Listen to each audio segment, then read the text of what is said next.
कभी कभी बड़ी विपरीत परिस्थितियां उपासक के जीवन में आ जाती हैं, सबके जीवन में आती हैं।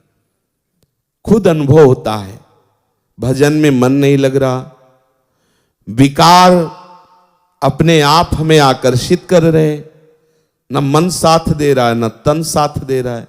बाहर हम जिसको मित्र बनाना चाहते हैं कि कम से कम वही हमें सपोर्ट कर दे, वो हमें और गिराने की बात कर रहा है। क्या करें? बिल्कुल असहाय, असमर्थ ऐसी स्थिति आती, पक्का आती, हजारों बार जीवन में आती। ये हम अपने जीवन की बात कह रहे हैं। हजारों बार एकदम अंधेरा, कोई पकड़ नहीं आ रही, अंदर से अंधकार छाया हुआ है, बाहर से कोई समझाने वाला नहीं, विकार का भयंकर उन्माद। तब अब कहां जाऊं, किसके पास जाऊं? कोई सूत्र नहीं, कोई भजन में रुचि नहीं, एकदम एकदम ऐसी परिस्थितियां, या बाहर से एकदम प्रतिकूलता। देखो, बाहर की प्रतिकूलता झेलने की सामर्थ्य भगवत चिंतन में है। अंदर से चिंतन सरस चल रहा है तो बाहर से हम प्रतिकूलता सह जाएंगे। पर ऐसी स्थिति जब अंदर अंधकार छा गया, अंदर अंधकार मतलब ऐसा लग ही नहीं रहा कि हम भजन करते हैं, कोई नाम में रुचि नहीं, कोई शास्त्र में रुचि नहीं। वो कुछ क्षण के लिए ऐसी बात आई न, शास्त्र में रुचि कोई, मतलब एक पता नहीं कैसी अंधकार में स्थिति, और बाहर सब प्रतिकूलता, विषयाकर्षण। अब उस समय केवल आश्रय काम करता है, केवल आश्रय। हो सकता है पुकार भी ना हो तो केवल आश्रय, जो आप अंदर से आश्रय लिए हो वो मूर्छा में भी रहता है, मूर्छित अवस्था में भी रहता है, मृत्यु समय भी वो रहता है। इसीलिए आश्रित का निश्चित भगवत प्राप्ति होती है, निश्चित कल्याण होता है। आश्रित का कभी पतन नहीं होता। इसीलिए बार बार सत्संग में रोज कहते हैं कि गोरे चरणारविंद का दृढ़ता पूर्वक आश्रय। जैसे हमारी मृत्यु का समय है, मन बुद्धि चित्त सब मूर्छावस्था को प्राप्त हो गए, कौन भजन कर रहा है? आश्रय उपस्थित है। जीवन भर जिनका आश्रय लिया, उस समय वो भजन के कारण नहीं, आश्रय के कारण हृदय में उपस्थित हो जाते हैं और उसको परम गति की प्राप्ति। आश्रय बहुत बड़ा तत्व है, बहुत बड़ी बात है। भजन और ये सब पीछे पहला आश्रय, बिगड़ी जन्म अनेक की वही सुधरे आज, होई राम को, पहले बात आश्रय, और फिर आगे की सब बात। पहला आश्रय, उस समय आश्रय काम करता है। हमने देखा है, कई बार देखा है। एक बार हितधाम में श्री जी की सेवा में थे, तो ऐसी प्रतिकूलता आती, कैसे बताएं, बड़ी विचित्र प्रतिकूलता आती है। हम जिनके सहारे, उन्हीं से प्रतिकूलता।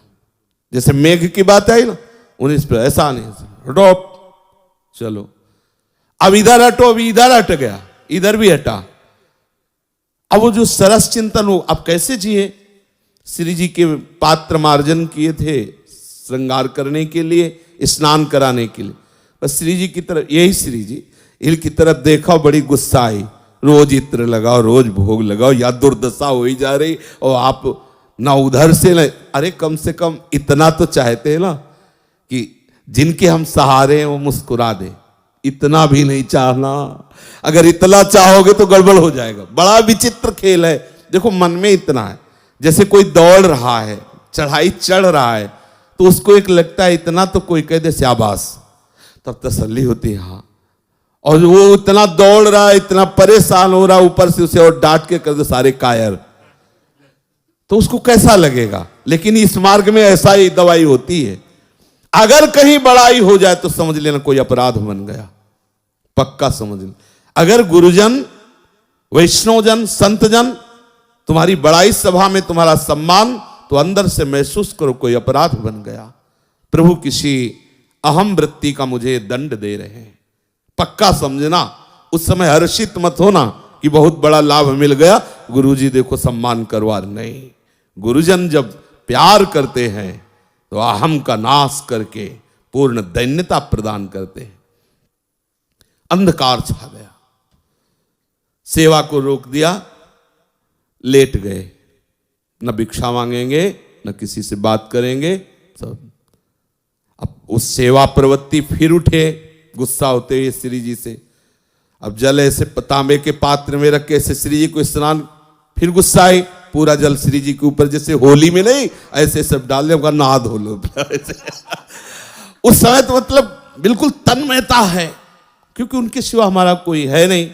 पूरा कब तक इधर जिधर देखो उधर, जब जैसा मर्जी आया वैसा ऊपर जल डाल। नहीं करेंगे सेवा, न भोजन करेंगे न सेवा करेंगे। फिर लेट गए, ये दोबारा लेटे। 5 मिनट हुए थे, भक्तमाली जी 2 संतों को लेके आ गए। श्री हरिवंश आवाज आई तो थोड़ा उठे, देखा 3 संत उनके सहित। अब गुस्सा थोड़ी दिखानी पड़ेगी, और ऐसी चर्चा की कि रोते हुए सेवा शुरू हो गई। वो जो ही गए तो रोते हुए सेवा, एकदम आनंद, एकदम आनंद। सच्ची बताते हैं, आश्रय तत्व संभालता नहीं, ऐसी ऐसी परिस्थितियां आती हैं मानसिक और शारीरिक कि उपासक परेशान हो जाता है। ये माया बहुत विचित्र है।